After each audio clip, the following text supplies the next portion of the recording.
नमस्कार दोस्तों, target education centre में आपका स्वागत है। आज से हम स्टार्ट करेंगे सामाजिक विज्ञान लोकतांत्रिक राजनीति भाग 2, कक्षा 10वीं राजनीति विज्ञान।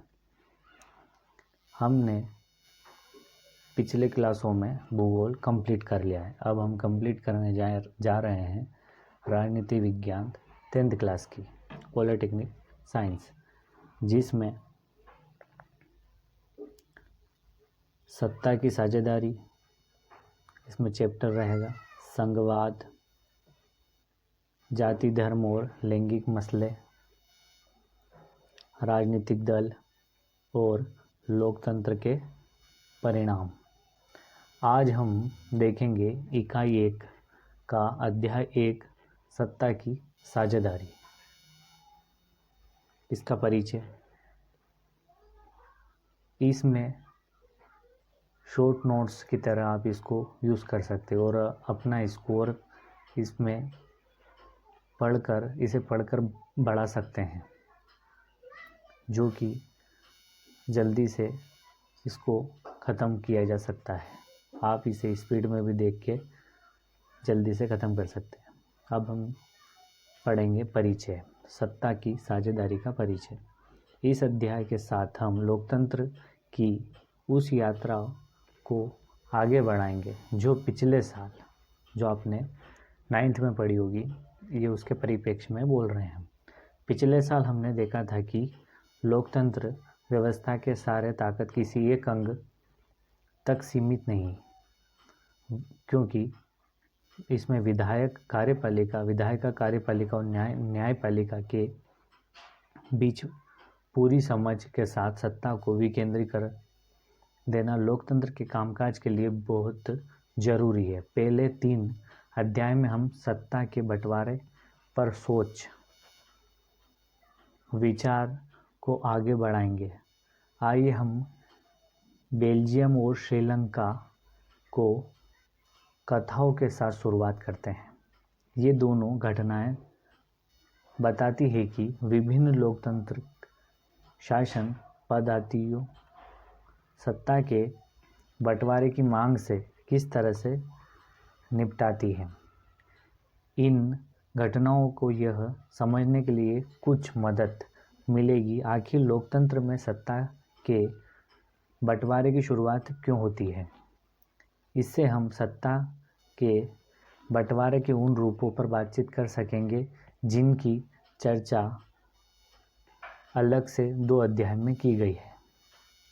इसका सारांश क्या रहेगा? सत्ता की साझेदारी एक ऐसी कुशल राजनीतिक पद्धतियों जिसके द्वारा समाज के सभी वर्गों को देश की शासन प्रक्रिया भागीदारी बनाई जाती है और वह प्रक्रिया सत्ता की साझेदारी कहलाती है।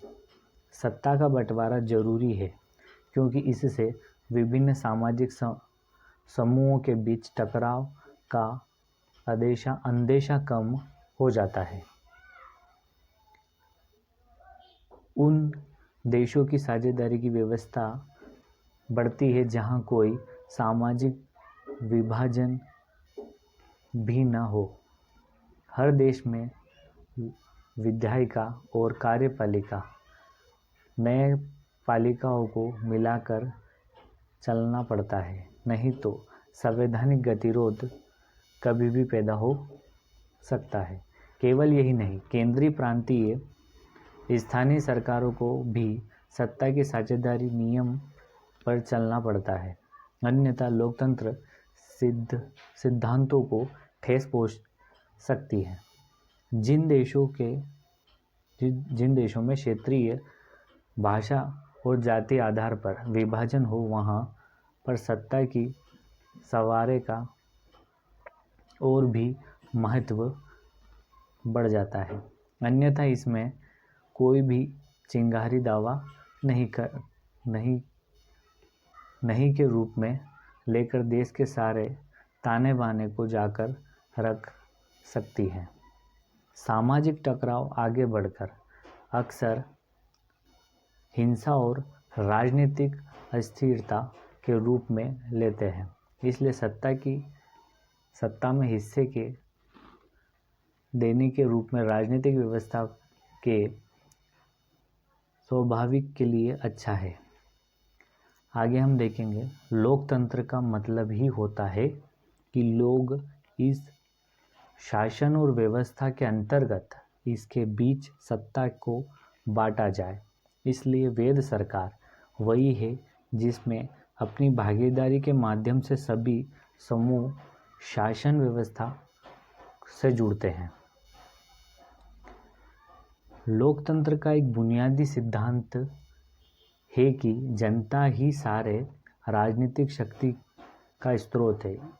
इसमें लोग स्वशासन की संस्थाओं के माध्यम से अपना शासन चलाती है। शासन के विभिन्न अंग जैसे कि विधायिका, कार्यपालिका और न्यायपालिका के बीच सत्ता का बंटवारा रहता है। सरकार के बीच भी विभिन्न स्तरों पर सत्ता का बंटवारा, केंद्र सरकार और राज्य सरकार और सत्ता बंटवारा विभिन्न सामाजिक समूहों के बीच में भी होता है। बेल्जियम के समाज की जाति बनावट। बेल्जियम यूरोप का एक छोटा सा देश है जिसकी आबादी हरियाणा से भी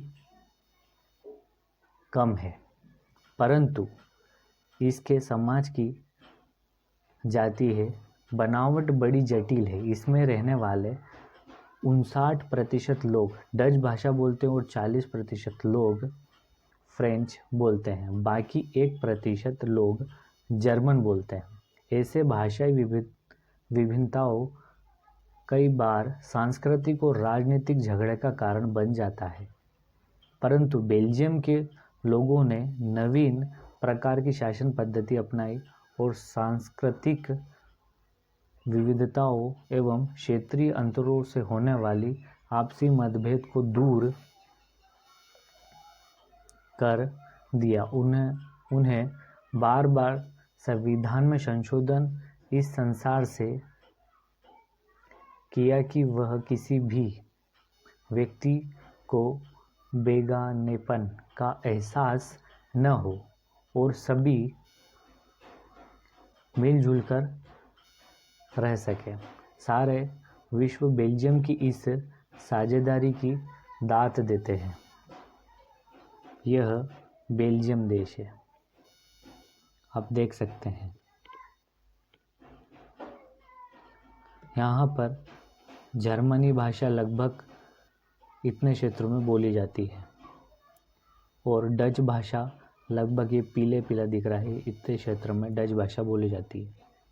और ब्रेसलेस राजधानी का क्षेत्र ये है, यहाँ पर राजधानी है और बाकी जो हिस्सा बचे हुए उसमें वेलेन फ्रेंच भाषा बोली जाती है। आगे हम देखेंगे श्रीलंका। श्रीलंका के समाज की जाति बनावट। श्रीलंका एक द्वीपीय देश है जो भारत के दक्षिण तट से कुछ किलोमीटर की दूरी पर स्थित है। इसकी आबादी कई 2 करोड़ से लगभग है।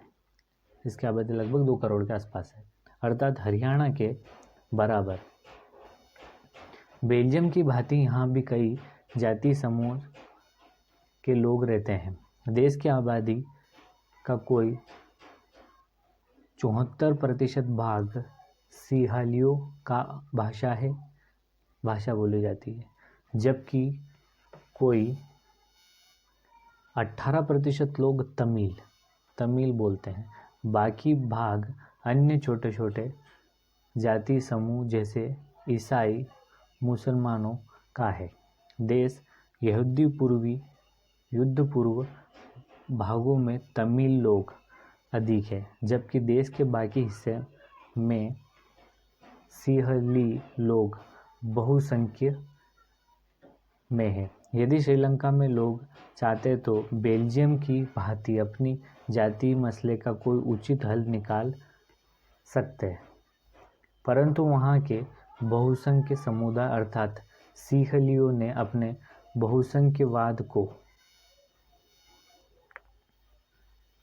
दूसरों पर थोपने का प्रयत्न किया, जिससे कि ये वह गृह युद्ध शुरू हो गया और आज तक थमने का नाम नहीं ले रहा है। यहाँ पर मैंने श्रीलंका का मैप लगाया था, सॉरी गलती से यहाँ पर बेल्जियम का मैप लग गया। आगे हम देखेंगे प्रश्न उत्तर। सत्ता की साझेदारी का क्या अर्थ है? सत्ता की साझेदारी का अर्थ है कि एक ऐसे कुशल राजनीतिक पद्धति जिसके द्वारा समाज के सभी वर्गों को देश के शासन प्रक्रिया में भागीदारी बनाया जाता है। ये इसका आंसर है। दूसरा, सरकार के अलग अलग अंग कौन से हैं? सरकार के अलग अलग अंग विधायिका, कार्यपालिका और न्यायपालिका है। तीसरा वाला देखेंगे हम।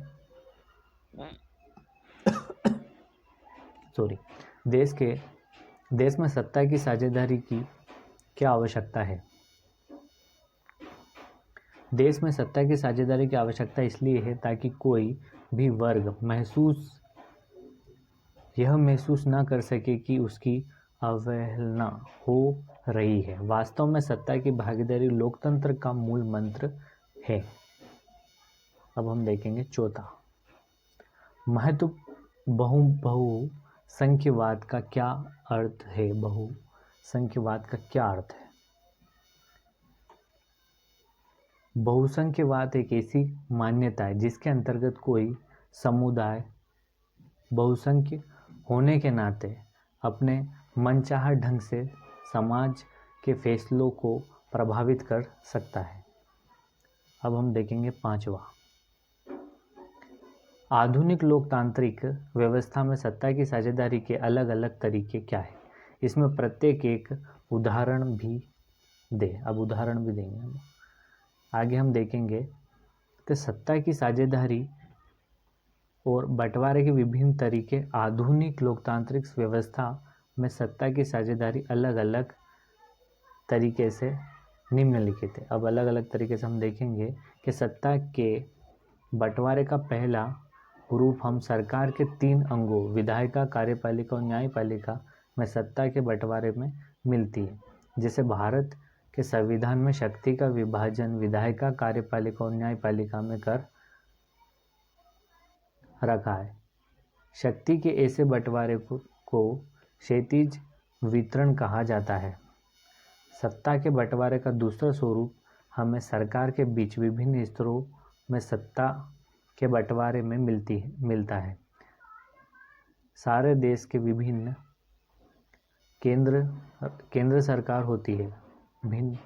सारे देश में केंद्र सरकार होती है। प्रांत और क्षेत्रीय स्तर पर अलग अलग सरकारें होती हैं। उच्चतर और निम्न स्तर की सरकारें के बीच सत्ता के इस बंटवारे को ऊर्ध्वाधर वितरण कहते हैं। भारत के संविधान में केंद्रीय और राज्य सरकार की शक्तियाँ अलग अलग सूचियों में बांट दिया गया है। दूसरा हम देखेंगे सरकार का कई बंटवारा सामाजिक समूह जैसे कि भाषा समूह और धार्मिक समूह में भी कर दिया जाता है। बेल्जियम की सामुदायिक सरकार इस अवस्था का एक उदाहरण है। आगे हम देखेंगे कि कई बार सत्ता बंटवारे राजनीतिक दलों पर और दबाव समूह में भी कर दिया जाता है। यदि अनेक